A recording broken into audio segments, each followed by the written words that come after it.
Membit is a new way to share memories. When you make a Membit, you leave an image in place for other Membit users to find and enjoy.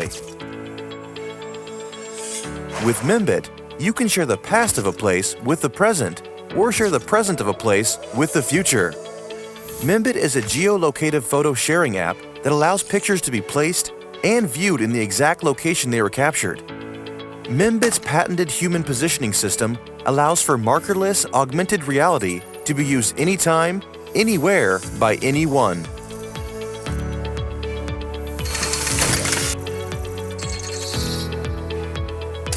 About as close as we got to seeing a time machine. One of the 20 most fascinating iOS apps, included in OMD's Startup Cocktails at CES. A new partnership with UntappedCities.com.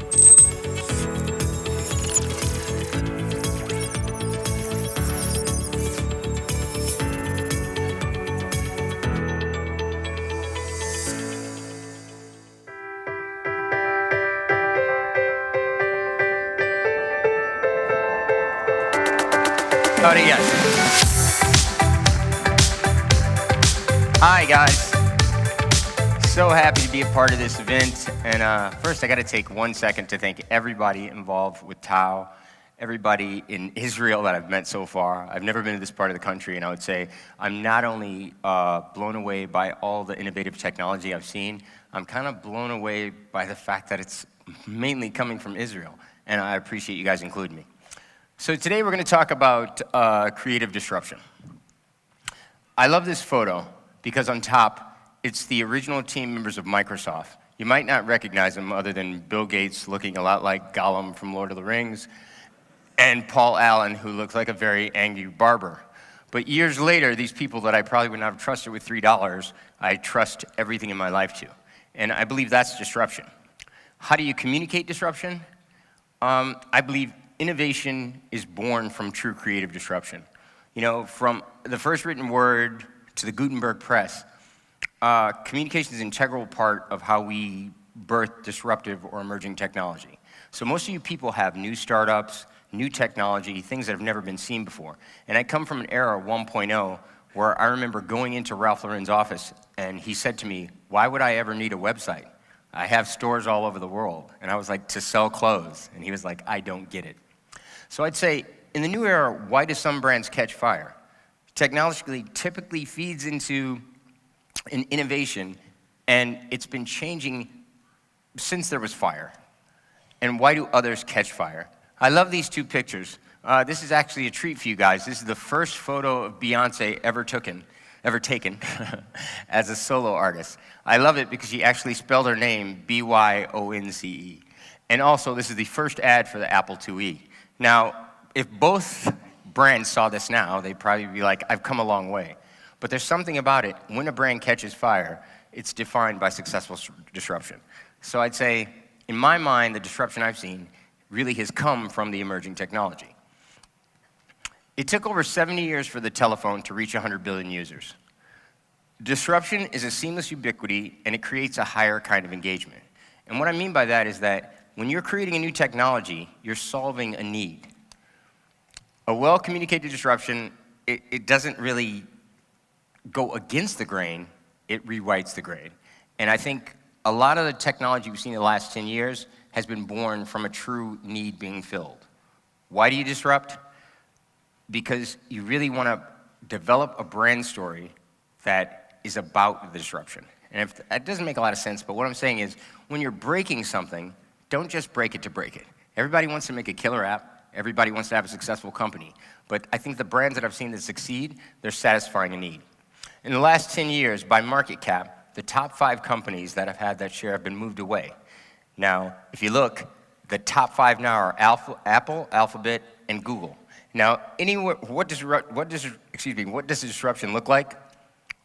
It looks like a monopoly, kind of. Google has an 88% market share in search and advertising, and Facebook is 77%. I love that Amazon is responsible for so much of audiobooks because it's perfectly disruptive. And this is a great stat from the Bureau of Labor Statistics about newspaper publishers. We've seen a 50% cut in the newspaper industry from 2001 to 2016.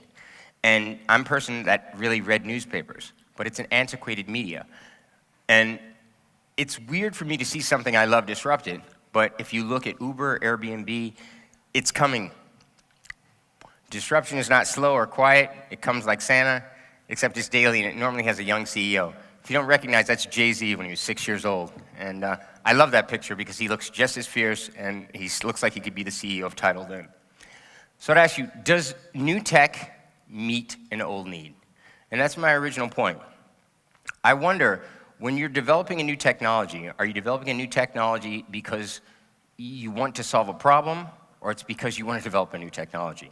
I've been really, really fortunate that my own personal disruption, I've been involved with a lot of brands, people that were doing things before they happened. I love this picture because this is my first boss, Oprah Winfrey, and clearly she looks like a lot more fun than I do, and I'm looking a lot like you guys are looking at me right now. But there's something beautiful about that. Oprah had a quality about her that I remember there was a power leak in the studio, and the electrician said there'd be no way to check out where this power is coming from unless you went to every outlet every day.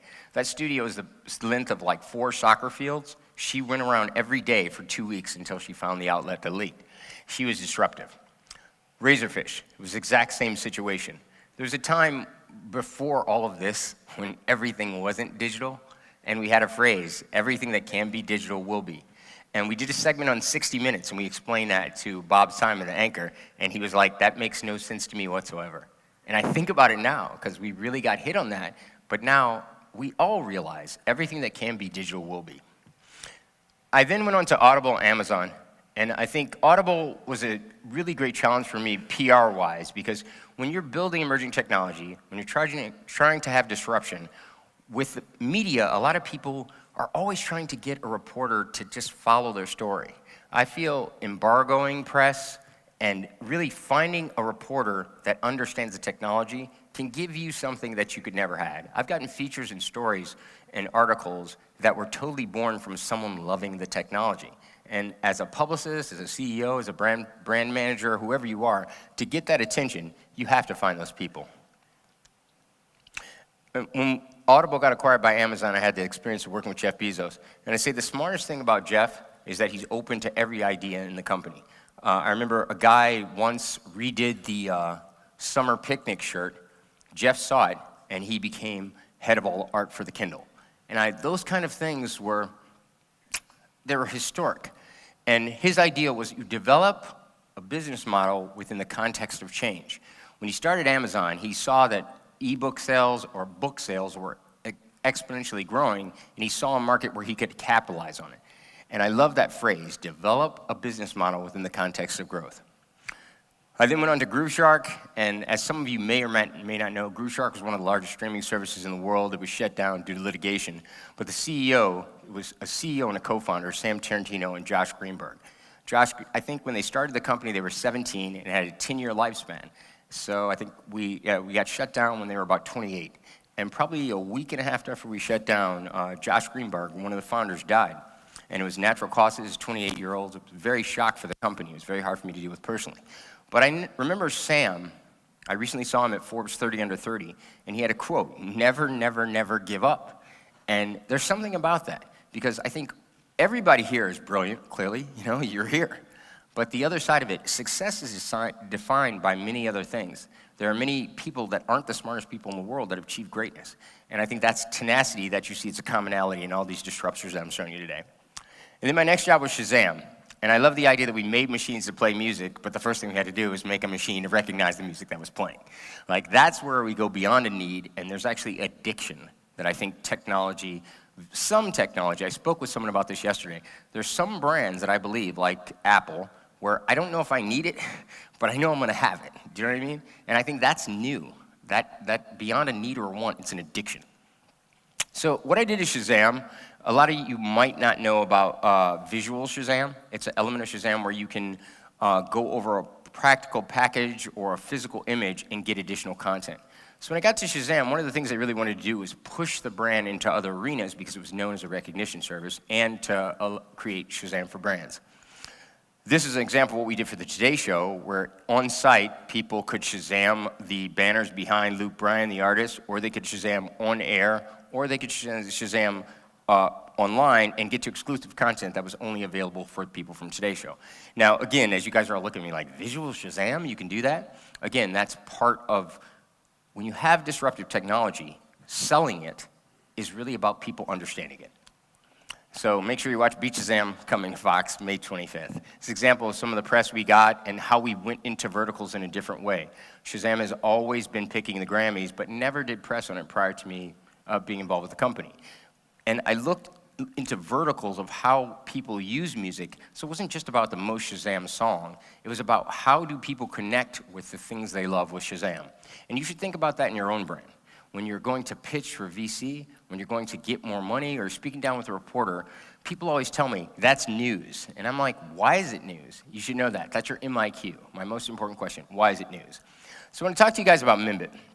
I think with the introduction that I just saw, my presentation isn't as good as that introduction, just to let you know.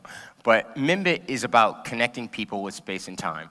We've all been on journeys. We've all been on pilgrimages. We can see from generationally, people want to leave a selfie where they left it. And that's what Membit's about. I'm going to show you a couple of videos. And you've got a good definition from the intro, so I'm just going to go. But one of my favorite quotes about it is we're about as close as a time machine, close as we get to seeing a time machine when we won TechCrunch Disrupt. This is a great video on how we operate. So you're walking through Times Square. Someone tells you, hey, I think that's where the soldier kissed that girl. You're like, no, that's where the soldier kissed that girl. You're going through the park. Someone's like, the marathon was run there. No, the marathon was run right there.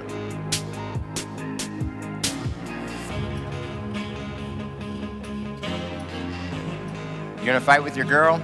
You leave a Valentine on the flight you first kissed. That's that band's logo. That's my CEO with his son. That's his son taking his first steps in the same space. Skaters love Membit. You can leave the trick where you did it.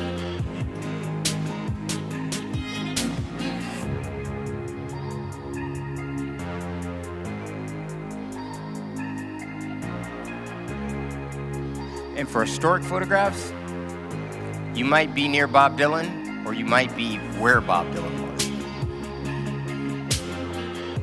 It's funny, that's where CBGB's was. Now it's John Varvatos. The Guggenheim while it was being constructed, or original art outside of the Guggenheim. We're actually doing that at the Biennale. I'll show you later.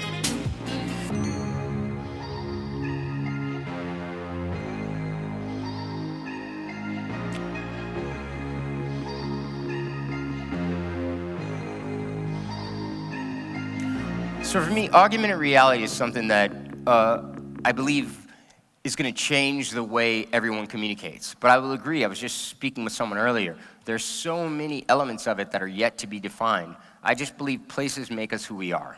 And with Membit, you leave something of yourself for the person that follows on your journey. So I'd ask you to ask yourself if you have disruption in whatever you're trying to do. Do you have a creative disruption? Innovation is a word that's so overused, I think, in the United States. And when I came here, the first thing I noticed is 9/10 of everything I've seen has been amazingly innovative. So when you can actually own the word, like I go to a lot of conferences like this and I see things theoretical. And I'd say here I've seen so many practical examples. Yesterday at the start-off challenge, and you know who you are, but someone said, we're faster than Google. And the moment she said that, it wasn't arrogance. It was like, my coders are badass.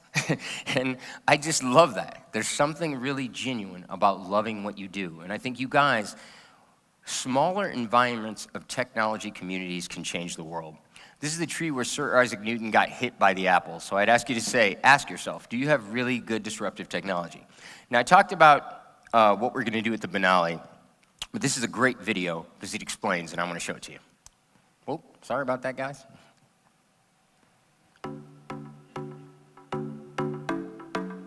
Augmented reality offers a possibility that's unheard of, quite honestly, and the only limitation we have really is the limitation of our imagination.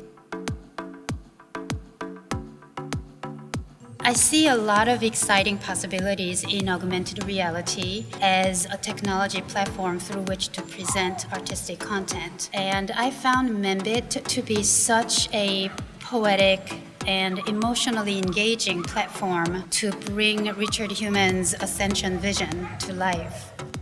We talk about Membit as being a way to save your memories, but it's also a way to leave behind an image of something that never was, or something that's only imaginary. Anybody can append any kind of imagery, any kind of commentary onto the world. And I think that we're going to see a lot of different artists using this for a lot of different purposes. With augmented reality, it gives me the opportunity to take over the entire sky. And constellations provided a narrative to me, gods and immortals and heroes and villains, and I thought it would be a great opportunity to attempt a narrative piece, which is unlike my other work. In Venice, he will be going from place to place, placing these images in the sky above, and viewers who come to see the art will really be physically retracing his steps. And I think that it really opens up a lot of possibilities. People are going to see what they can do with Membit. So I hope that does make sense to you guys, but I really feel any true disruption that you have, again, it's just finding the newest way to serve the oldest need. When I look at companies like Uber and I look at Airbnb and they don't own hotels or Uber doesn't own autos, disruption has moved so fast that I think this is the greatest time in the world to be involved with companies. It's the greatest time in the world to have a desire to want to build something new. I think when I was young, my mother told me that if I sent a letter to NASA, I could get a picture of a moon rock. And what that meant to me, I was like, a real moon rock? And it took 8 weeks and an envelope came from NASA and I was like, look, Ma, the moon rock. Now, if I ask one of you to show me a moon rock, you're going to open up Uncle Google, and you're going to show me about 78 different moon rocks I've never seen, when the moon rock was picked up, a 3D image of a moon rock, and how a moon rock can begin. And to me, that's the practical and the theoretical. True disruption is the practical. We've heard of vaporware. None of you people have vaporware, you just don't have the audience that we have in North America. And I think what's amazing to me is I feel the innovation here is much, much higher than places in like Silicon Valley or Silicon Alley. We just don't have the exposure. So I look forward to all of you experiencing the growth that I've seen that's about to happen to you. And I also look forward to partnering with many of you in how we're going to make more things move from the theoretical to the practical. So I have one more video I want to show you guys. I think I do. And this is a great summation of how I feel. You walk around the city of New York and you see people staring at their phones. Everything they're doing is taking them away from the place that they're in. They're totally oblivious to the people and the places around them. I mean, I'm one of those people too, most of the time.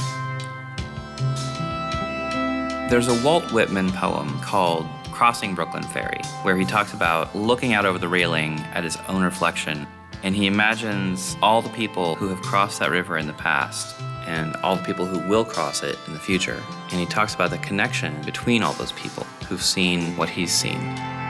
That's something that can really enrich your life. It's you in that moment, but it's also you in that moment connected to all the people who have been in that place and all the people who will be in that place. Membit is not about taking you away from the place where you are. Membit is about allowing you to have a more rich experience of the place you are in right now and to share a connection with all the people who've been in that place and all the people who will be in that place. Membit is about turning locations into places. It's a way to share a connection across time. It's a memory that you, the human, have left there for other humans. Made by humans for humans.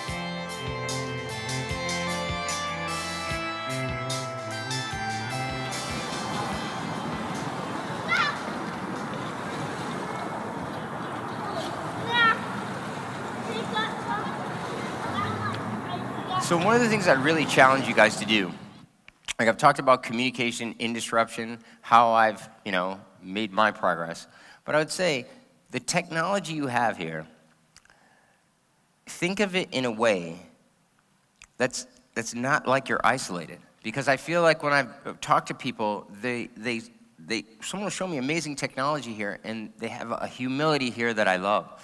But I would say be so proud in what you've accomplished. I think this is the 5th one of these conferences you guys have had, and I was in Los Angeles a week before this. Someone came up to me and said, I'll see you at Tao. And I was like, you know about Tao? And it's starting to get a recognition that's bigger than what you've made. And the community that you have here, not only of innovation, not only of disruption, is very, very rare. I think it's very reminiscent of my experiences at Razorfish, that there is one common bond here. You all want to succeed with innovation and emerging technology. And I think that's a very difficult thing to do. So many people have asked me, how do I make a good app? How do I make an addictive app? And I think the people here that don't ask me that are coming up with technology that's blowing me away.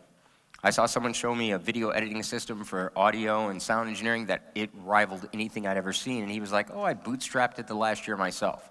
Again, I saw a photo software that was rivaling download speeds that anyone here could use right now today. And that kind of innovation, it's not common. So I want to thank you guys for letting me be a part of it, and I also am going to be back next year. Thanks a lot, guys.